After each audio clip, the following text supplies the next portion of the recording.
Salve, salve pessoal, sejam bem-vindos a mais uma aula de física comigo, o professor Guilherme Dalmoro. Na aula de hoje nós vamos falar sobre equilíbrio de torque, ou melhor dizendo, equilíbrio de rotação. A rotação, como a gente já viu, é um movimento que acontece somente com corpos extensos. Então, para ajudar a gente a entender melhor como acontece um equilíbrio de rotação, eu trouxe um corpo extenso, esta barrinha aqui, para a gente compreender então como que o equilíbrio nessa situação pode acontecer. Então eu gostaria que vocês prestassem atenção nesta barra. Então ela está presa, ela tem aqui uma linha de 5 furações, 3 centrais e 2 periféricas, e eu vou pendurar a barra exatamente pela posição de equilíbrio, pelo centro de gravidade dela. Perceba que ela está em equilíbrio de rotação, isso ela não está girando. E agora eu vou fazer o seguinte, eu vou colocar uma massinha, essa massinha aqui, ela tem 100 gramas. Isso equivale a 0,1 kg, que dá aproximadamente 1 Newton. Eu vou utilizar como medida de força o peso dessa massa, que é então igual a 1 Newton. Então eu vou pendurar aqui nesta extremidade, neste pino, um peso de 1 Newton. Então observe que quando eu soltar aqui, o que vai acontecer com a barra? Ela... Produção...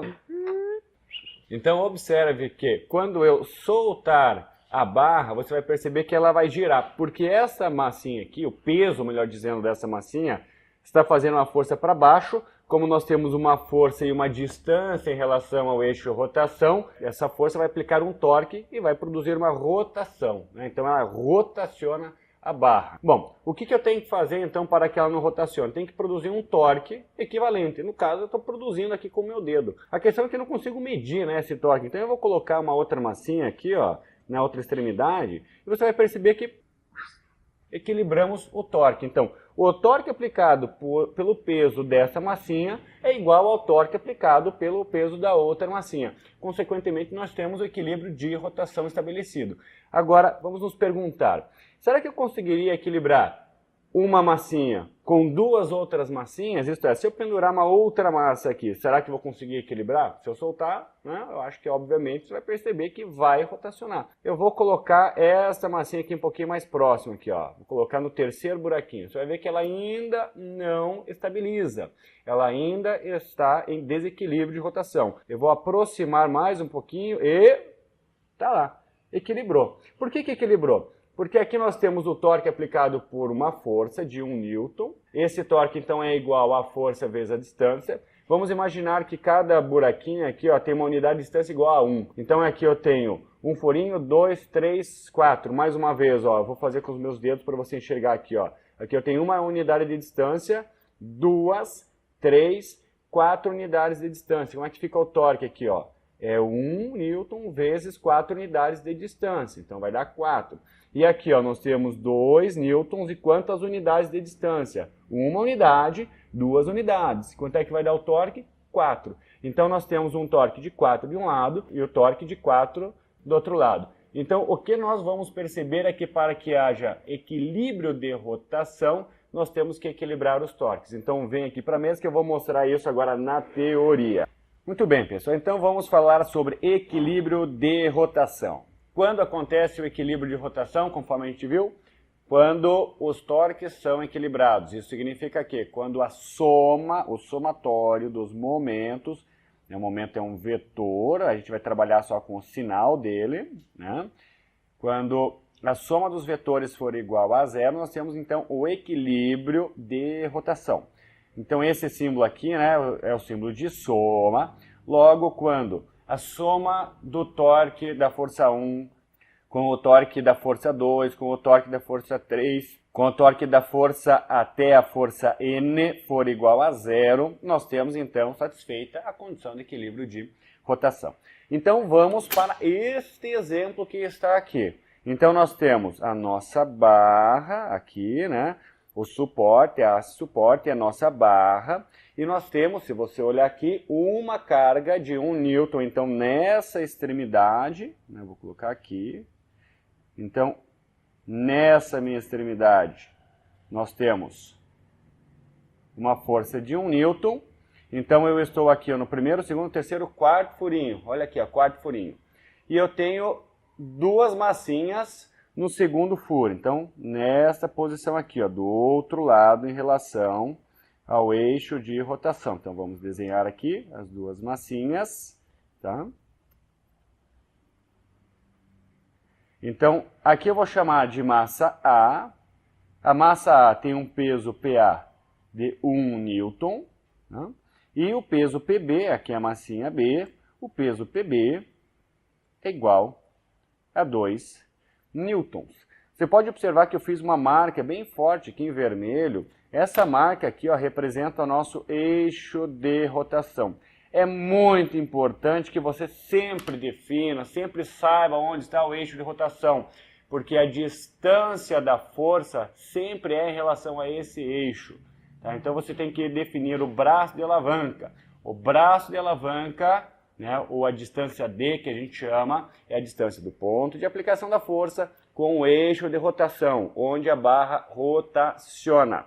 Tá? Então aqui nós temos a massa A, né, com seu respectivo peso de 1 newton, peso PA, fazendo uma força para baixo. Então vamos aqui representar aqui de azul, então o peso de A, né, PA, e a distância de A até o eixo de rotação, eu vou representar então por esta reta aqui, ó.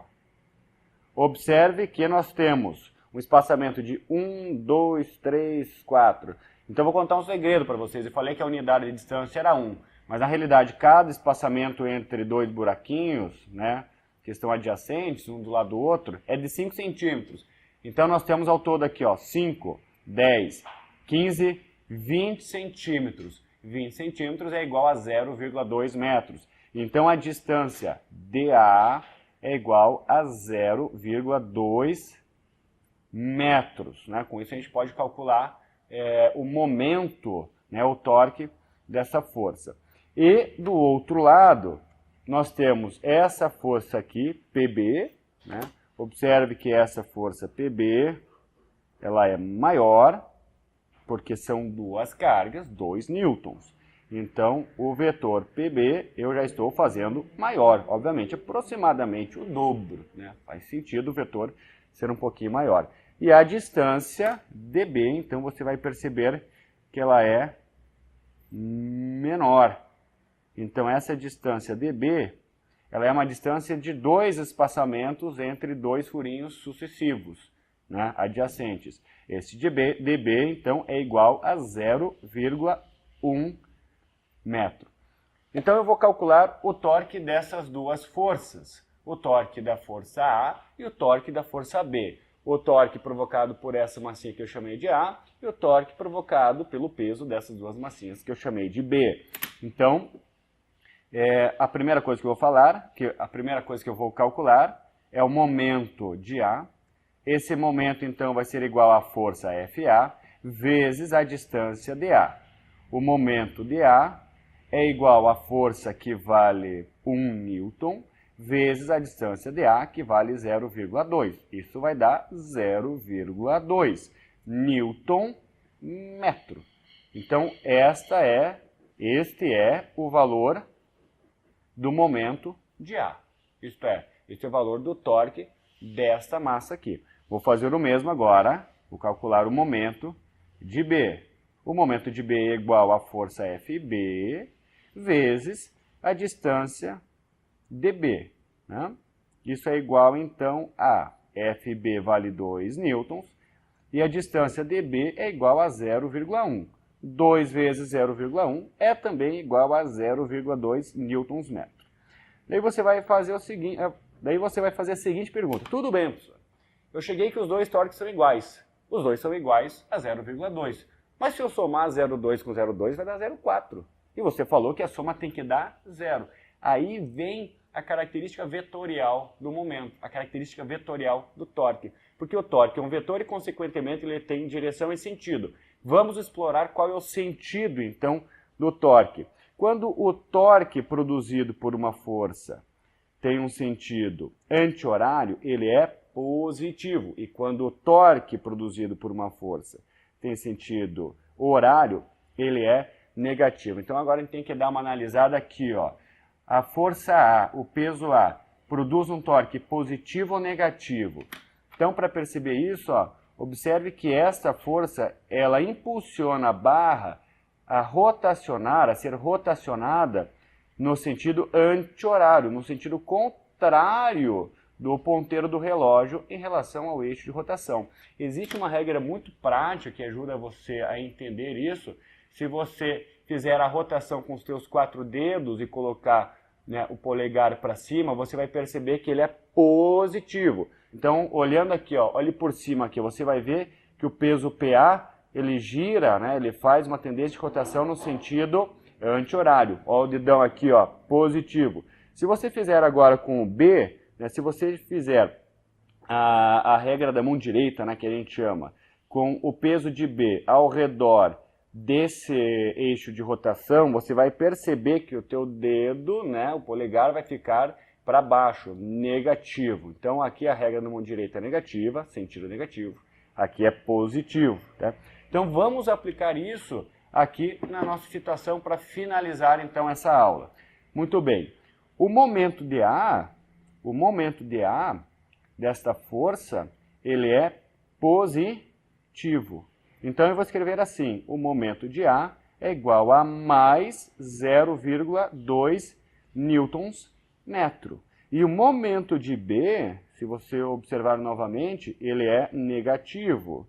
Então, o momento MB é igual a menos 0,2 newtons metro. Quando você faz a soma desses dois momentos, quando você soma MA com MB, vai dar zero, então a gente estabelece o equilíbrio de rotação do sistema. Muito bem, gente. Então, o que eu tinha para falar sobre equilíbrio de rotação é isso. Claro que nós temos vários exemplos, várias situações. Aqui eu trabalhei somente com 2 cargas. A gente poderia trabalhar com 3, 4 cargas, né? O sistema ele é infinito, digamos assim, na possibilidade de complicar. Outra coisa que você deve ter percebido é que aqui as cargas estão fazendo forças que são sempre perpendiculares ao braço de alavanca. Então aquele seno do ângulo alfa, que é o ângulo formado entre a força e o braço de alavanca, também não precisa ser mais considerado.